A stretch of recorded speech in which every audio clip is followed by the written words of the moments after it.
Hello and welcome. This video is the first in a series where I'll be going over the different multi-part buildings in Foundation. By the end of this video, I'll equip you with the knowledge of what each castle building does, what they require to function properly, and how to set them up for success. I'll also be adding in a few tips and tricks along the way, as well as a bonus piece, so make sure to watch until the end. Alright, let's get started. The first part of our castle we'll be going over is the castle keep.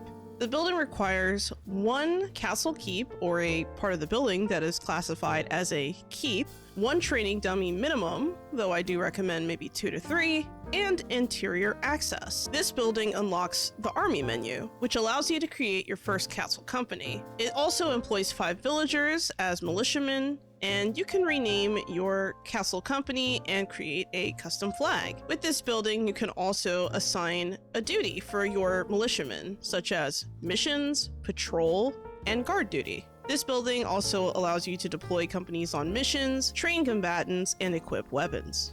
The next castle building we'll be going over are the Barracks. It requires one room, interior access, and light fortification. It functions as a place for combatants to rest and heal, and also provides them housing. The size of this building also determines its capacity. The Armoury is the next castle building we'll be going over, and it requires a resource depot as well as light fortification. Its main function is to store war rations as well as trade or store weapons and steel. It also employs 4 serfs for transporting. The Great Hall requires one room, a visitor location, interior access, and you can only have one in the entire village. Its main functions are to receive visitors, levy coins from villagers, and promote villagers. Unlocking any kingdom buildings past this point will require you to increase your kingdom splendor. You can do this by decorating your castle.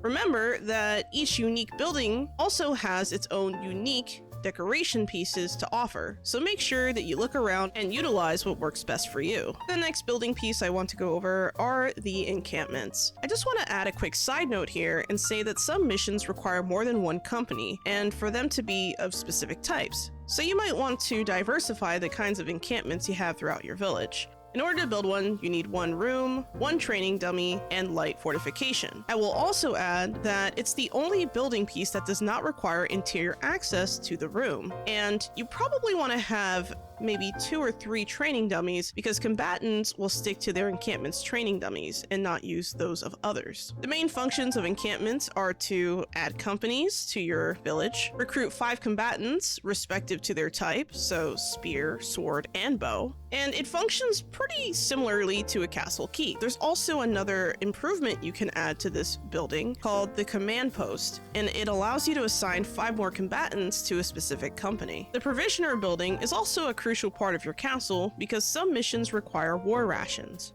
It requires one room, one chimney, interior access, and light fortification in order to build it. Its main functions are to produce war rations using berries and boar, berries and wheat, berries and milk, fish and wheat, fish and milk, and fish and boar. It also employs cooks and is best suited for commoners. One other side note I want to add here is that you can only produce one combination of foods at a time, but the number of workers can be increased or decreased depending on the size of the building.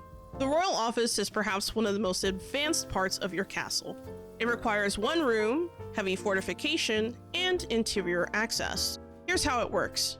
You employ one villager as your royal courtier who can fulfill various mandates on your behalf. You get to pick from 3 villagers to decide what kind of passive perk you want. Just another quick tip I wanted to add here is that at any time, you can unassign this villager if you want a different perk, or if you want to re-roll the nominations for a different choice of passives. The royal courtier is basically the kingdom's version of a bailiff or monastic emissary. It does have some unique functions though. Here's some of the things your royal courtier can do on your behalf. They can welcome 5 militiamen to your castle, revise an edict, revise a kingdom privilege, influence the kingdom estate in your favor. Oh, and a quick side note here is that you might have more choices depending on how far in the game you are and what settings you chose when you initially created the game. In contrast, the Treasury is probably the simplest part of your castle. It requires one room, interior access, and light fortification. It allows you to hold more than the base 500 gold, and the size of the room determines the capacity of which you have to hold that gold. The mess hall requires one room, interior access, and light fortification. It allows combatants to consume rustic food and refined food. It also employs transporters to keep the mess hall stocked with food. The size of the building determines the number of transporters, and the job is best suited to serfs. It's basically the equivalent of 3 food market stalls, but with the transport qualities of a granary. The healing house requires 1 room, interior access, and light fortification. It's a place where wounded combatants can receive efficient treatment. It also employs barber surgeons. That job is best suited to citizens, and the size of the building determines the number of barber surgeons you can have in the building. If you manage to have some knights in your castle, you're gonna need some private quarters. This building requires 1 room, interior access, and heavy fortification. It basically provides a private room for knights and nobilities, and the size of the room determines the capacity of the building. And as a bonus, even though this technically isn't a part of the castle, I decided to add the Court of Heroes to this guide. In order to build the Court of Heroes, it requires 1 statue, 1 base, and heavy fortification. Now remember, these are just the minimum requirements, so you can go all out and make it look really nice if you wish. When completed, this monument bolsters the happiness of all combatants of the realm. So, what did you think of this breakdown of the castle? Did you learn something new? Was there anything I missed that you think I should have mentioned? Feel free to let me know in the comments below. I read every comment.